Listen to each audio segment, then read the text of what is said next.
Hello, my name is Max.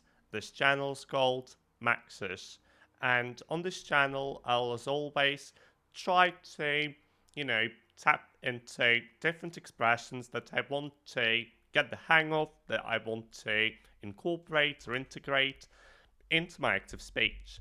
So there are different ways that I can go about it, but my favorite so far is just trying to generate different questions and while elaborating, on different statements or just answering some of these questions. Um, I usually try to sort of tap into the expression that I want to once again like cement in my memory or ingrain in my memory as many times as I can. So I kind of like infuse it into every nook and cranny of my answers, right? Like there is just like no way I'll try to weasel my way out of it. And there is, a bull in the bane about it. Obviously, the advantage of doing it is the fact that it's way easier to commit certain vocabulary items to your memory. But on the other hand, the downside of doing it this way is that oftentimes, some of your old expressions just fall by the wayside, right? Like there is just this finite amount of memory that you can use, and naturally, some phrases just phase out the other ones. So the expression for today is the verb to atomize. So to atomize means to break something down or decompose something into small, separate parts. The questions include, just give me a second, I'll open the ones that I prepared in advance. Like the first question that I'm going to expand on is this. How might atomizing a large challenge into small, more manageable tasks change your approach and motivation? Okay, so speaking of approach, obviously it's a more viable option, it's a more viable strategy that you can utilize because whenever you atomize this huge challenge, right? It's very difficult because if there is a need for it, that means that you probably find it too overwhelming. Your brain's overloaded with too much information, and generally just like chips away at your motivation. It whittles away at your mental health. It's just like too daunting and intimidating to even approach it. Never mind addressing the challenge at hand. So like motivation wise, it's definitely one of the most beneficial things that you can do, and you can chalk it up to human psychology.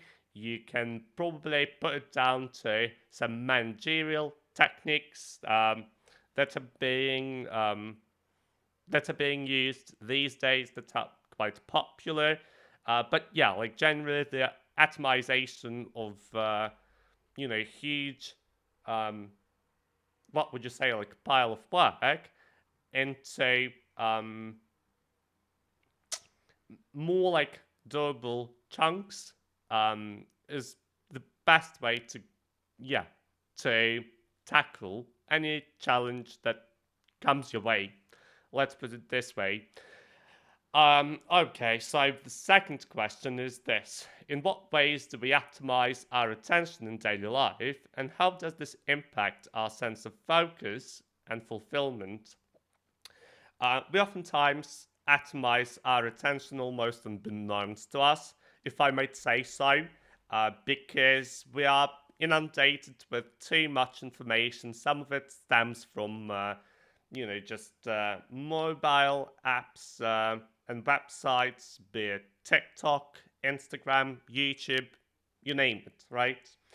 Um, Other times, it's just like the sheer volume and the number of different responsibilities that we have to juggle, and all of them kind of, in one way or another, demand our attention, right? Like they hijack it or split it or atomize it, right? and as a result, our thoughts are kind of scattered all over the place, and our brain is just oversaturated with too much, right? Like it, and we have to kind of find ways to just chip away at this, like, I don't know, like monstrosity that is nagging at us inside our brains all the time.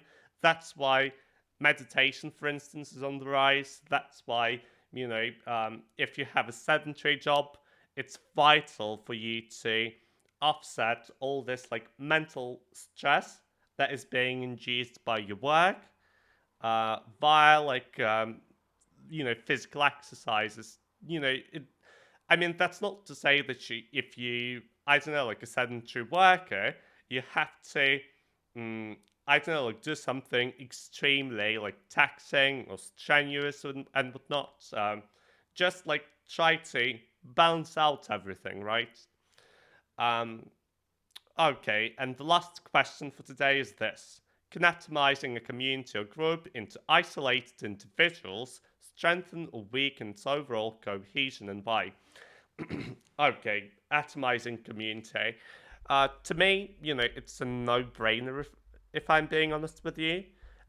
If everyone is secluded and isolated, if the society is atomized, obviously, it just goes to show that the atmosphere and environment is not really conducive or propitious for, the overall cohesion, right? It's usually like one of the signs that something went haywire. And yeah, like atomizing community is one of the ways to ruin it. So that's my take on it. So thank you for listening, everyone. It's the first time, I finally recorded something. So the accent is not there, the pronunciation and just the jaw movements and what have you. They just seem to be, I don't know, like just out of whack. But yeah, frankly, probably most of it is gonna dissipate by tomorrow.